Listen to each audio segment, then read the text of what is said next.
I think that the Vietnam War surrounded the film, surrounded the nucleus of a film that did not begin as a Vietnam War film.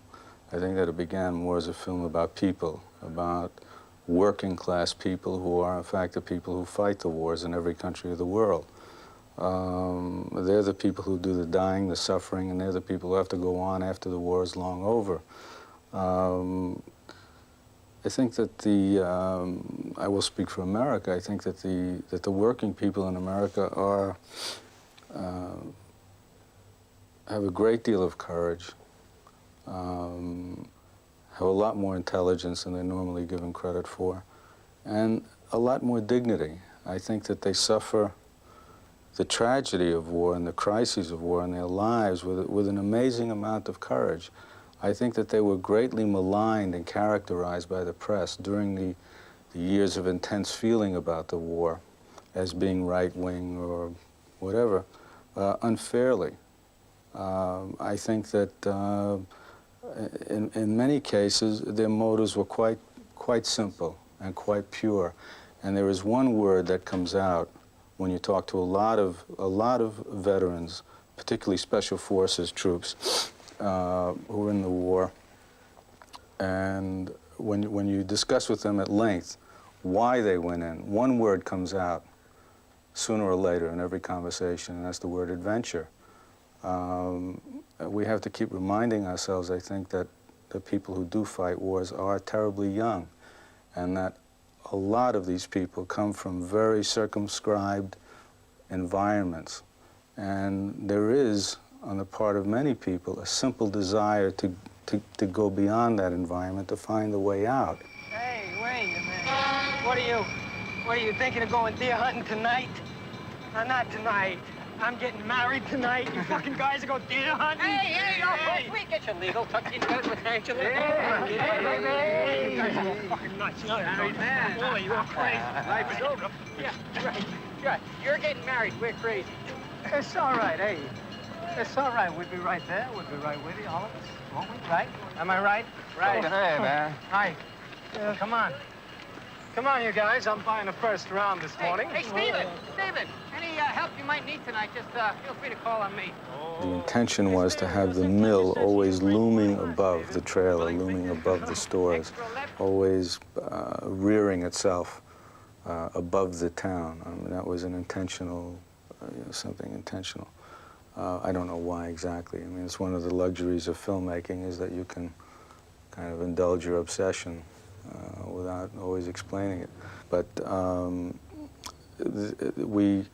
we had to create a cold look, and wanted it, of course, to be, to use that much maligned word, as documentary as possible, so that much of the shooting of the early sections of the film were done in long, uninterrupted takes with all of the characters within the frame, which is one of the reasons we used the widescreen format. It allowed us to keep 6 or 7 people on the screen. It reinforced the notion of the group, of the family. That was all by design, to interrupt the early stages with as little cutting as possible, because that would somehow I felt that would violate the reality of those sequences. We also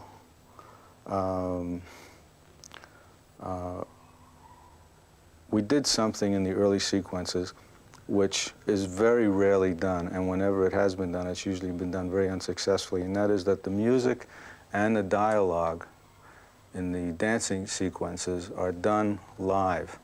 In other words, the production track shot on location is the track that's in the final film. That's rarely done, as you know. The dialogue is generally post-synced to a clean music track. We had the band actually playing on location, the dialogue being spoken over that with the crowd noises all at the same time. And then that was refined later in the dubbing process. But it was all part of the attempt to make this as real as possible, so that some of the dialogue is obscure. You don't hear all of it. You want a beer or something like that? Want a beer or something? Okay. Sure. What kind of beer would you like? What? I don't know. I don't care. Any kind. That's your Rolling Rock. Okay. That's a good beer. It's the best around. Huh? Yeah, okay. Rolling Rock? Yeah. Be right back.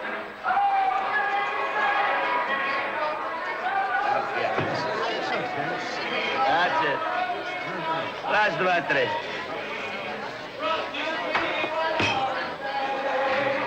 If you want to come, I'll get over.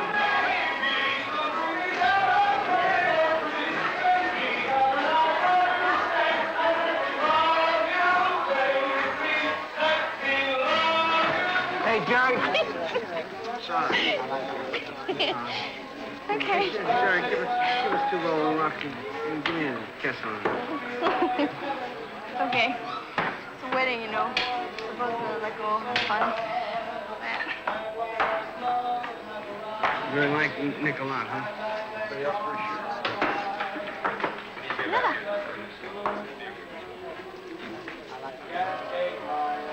All of those scenes of the wedding are designed to make you get to know these people in a way that you're not even aware of.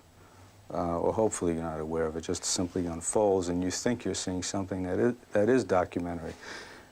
What is really happening is that slowly their characters are being revealed to you through the way they act during the preparation and the wedding itself. But the wedding is absolutely accurate. The priest, all of those people are people from that town. There are no actors in the film past the principal actors. The big fellow, Axel, is a real steel worker from Gary, Indiana. The life as depicted in the town of Clairton, I think, is very accurate. The steel mills work 24 hours a day, 7 days a week. The bars are open 24 hours a day, 7 days a week.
The Vietnam sequence presented a whole other problem. The first and most difficult of which was that in America, it should be remembered that we saw the war on television every single night for over 10 years. We saw it on the afternoon news, we saw it on the evening news. We were inundated with it on every network. After a while, it became another fact of life. It became automatic. I think that our response to it became automatic. In order to do a film about Vietnam, that dealt with Vietnam, and make people feel something, it was necessary to compress the horror of the experience in such a short space of time and shock people into feeling again. And one could not do it in an ordinary way. It was not enough, or would not be enough, in my opinion, to show a mass atrocity of some sort, or a mass bombing raid, or, excuse me, some terrible large-scale Holocaust. That would not do it, because we saw that on television. It was necessary to particularize it in terms of the characters that we had grown to love up until that point, and make it so horrific that people would feel, that they could feel again. The way in which you shock us into feeling in Vietnam, and certainly shocked me into feeling, the people I saw the film with, was by the strength of the sequences, but also by the business of the way the American prisoners were tortured. The central point of the torture was that they were forced to play a game of Russian roulette by the Viet Cong with a real bullet, with the certainty that one or the other of them would get shot, while their guards betted on the result. Now, is that based on something that did happen in Vietnam? Well, first of all, what better way to demonstrate the awful choices that one is presented with in war than to do what you've just described, to put two friends in that situation, two people that you care about and come to know so well, to put them in a position of such a horrible choice. There were and are varying kinds of different sorts of reports about similar type things that have gone on. The fellow who plays Julien in the film The Frenchman, who is also not an actor, who was with the French in Dien Bien Phu and then lost a friend in Singapore playing a game of this kind. So I'm not making a case, an argument for the fact that this was some sort of thing that went on, you know, throughout Vietnam, or was an integral part of the war, or an integral part of the Vietnamese treatment of American prisoners of war. It was something that appeared to have happened by various reports and seemed to be something that was very, very, very useful in dramatizing the nature of that war, which was a constant anxiety. People put their year in. They sat in the jungles, sat in the mountaintops, sat in the bunkers, and waited it out. And every minute was full of tension and full of anxiety, and never knowing if you were going to die from one minute to the next. What better way to put the audience in the same frame of mind? How to put the audience in the same state of watchfulness, of anxiety, of anticipation of horror, of something, of not wanting to see more.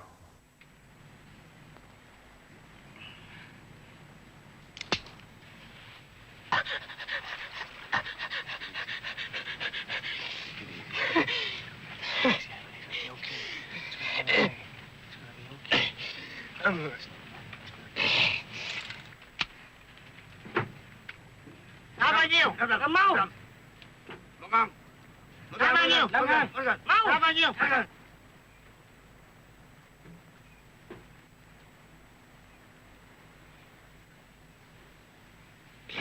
I'm okay. Just it's okay. Take it easy, Stevie. Take it. We previewed it in Chicago. People were stunned at the reaction. Well, the first thing was that the house was packed. There was a line around the block. There were people waiting to get in even when the tickets had been sold out. And as the picture went on, we kept seeing people get up and walk out. And we thought they were leaving the theater. And we became terrified that they hated it and they, you know, all of the normal preview anxiety. So I had all of my assistants down, and I said, go down and check the lobby and check this and find out what the hell's going on. Why is everybody getting up? And, well, they weren't leaving. The most extraordinary thing was happening. The ladies' room was full of women crying, and they were comforting each other. Men were going down into the dark areas of the lobby. They would break down and come back. People would go and absolutely break down and then come back into the theater. And we were stunned and could not react to that and did not know how to react to that. People would come out at the end of a show and say, thank you very much, it was a terrific movie, and get as far as the door and then just absolutely break down. I think it has to do with something other than the fact that it is possibly a good film. I think it has something to do with the reaction to this whole Vietnam experience and that so much was blocked for so long. Somehow the film, in ways that none of us have anticipated or did anticipate, has unlocked something, has unlocked some kind of reaction.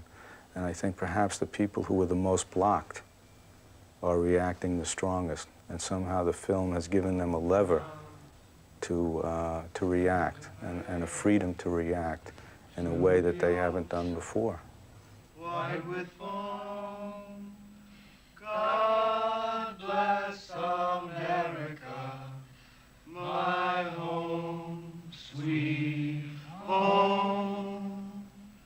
God bless America, my home, sweet home.